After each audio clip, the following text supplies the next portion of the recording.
You've done it too. You've scrolled past a documentary thumbnail, the Dahmer tapes, conversations with a killer, Ted Bundy, falling for a monster. You clicked. You told yourself it was just curiosity.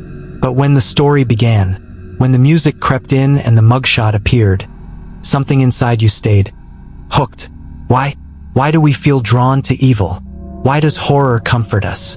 And why is America, the land of opportunity, also the land of obsession with killers? Let's find out. Every generation has its monsters. Jack the Ripper, Ted Bundy, Jeffrey Dahmer. But something strange happened in America. The monsters became celebrities. Bundy had fan mail. Dahmer has memes.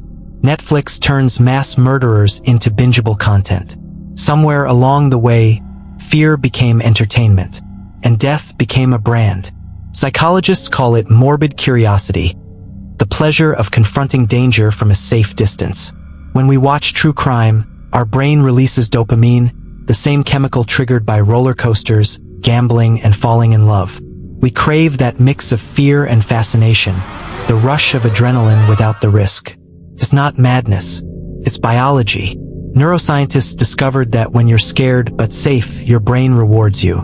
It's the same mechanism that made our ancestors survive in jungles filled with predators. Back then, danger taught us awareness. Now, danger entertains us. Watching a killer's mind unfold activates two powerful brain regions. The amygdala, which detects threat. The nucleus accumbens, which rewards curiosity. So when you're watching a crime scene, your body tenses, but your brain whispers, "Keep watching." That's the paradox. You're horrified, but hooked. Afraid, but addicted. The truth is, we don't just watch killers. We study them to understand ourselves. Ted Bundy didn't just terrify people. He fascinated them because he looked normal, handsome, charming, intelligent. He was proof that evil doesn't wear a mask. It wears a smile. When people watched Bundy, they weren't just seeing a killer. They were seeing how ordinary a monster can look. That's the real horror. Because deep down, we all want to know, could I ever be like that? Could someone I love be capable of that?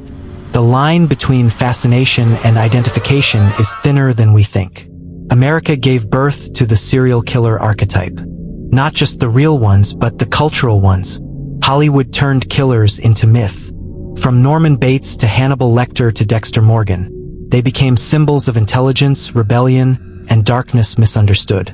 The American dream promised perfection, but the American nightmare exposed the cracks. Serial killers became a reflection of that contradiction. The pursuit of greatness gone psychotic. They are the monsters America secretly created and secretly admired. Because in a culture built on fame, even infamy is a kind of success. Here's a strange statistic. Most true crime viewers are women. A 2022 YouGov study showed 73% of true crime audiences are female. Why? Psychologists say it's because true crime gives women a sense of control over fear. They're not watching for the killer, they're watching to understand the threat, to decode danger. Every story becomes a survival manual: what to notice, what to avoid, how to escape. It's not glorification, it's protection dressed as curiosity. But the irony is chilling. The very stories that teach safety also keep fear alive. Once you start consuming true crime, you crave more. Each story promises something darker, something new to understand. This is called desensitization, the gradual dulling of empathy.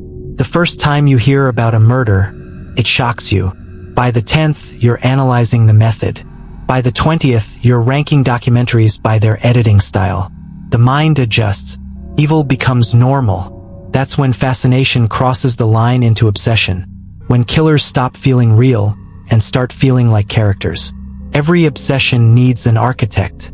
Networks and streaming platforms have mastered the art of emotional manipulation. They use lighting, pacing, and sound design not just to inform, but to hypnotize. That close-up shot of the killer's eyes. That slow replay of the crime scene. The voiceover that whispers just enough to make you shiver. It's not journalism. It's choreography.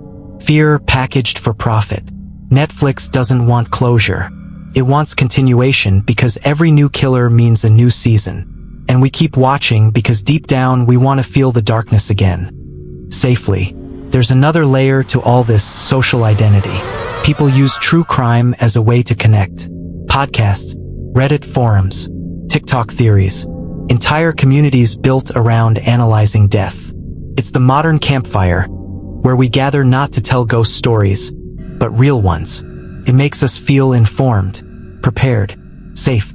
But every share, every like, every repost keeps the killer's name alive, long after the victims are forgotten. We don't just watch the crime, we feed it.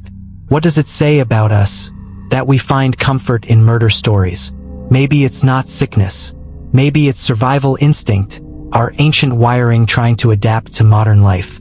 In a world where real evil hides behind screens and smiles, true crime gives us a language to process fear, to look danger in the eye without dying from it. But there's danger in the comfort, because the more we watch, the more we forget what horror truly is. And when empathy fades, entertainment begins to look like indifference. Maybe the real reason America loves serial killers is this: they reveal the shadow side of the American dream, the desire to be special, to be seen, to have control. Bundy wanted fame, Dahmer wanted belonging, Kemper wanted power. The same desires that drive ordinary people, twisted by trauma, isolation, and ego, birthed monsters. And when we watch them, we aren't just fascinated by evil. We're fascinated by how close it feels, because in every monster's eyes, we see a reflection of ourselves. If you found this video thought-provoking, hit like. It helps the algorithm show it to people who think like you. Subscribe and tell me in the comments, do you watch true crime to understand killers, or to understand yourself?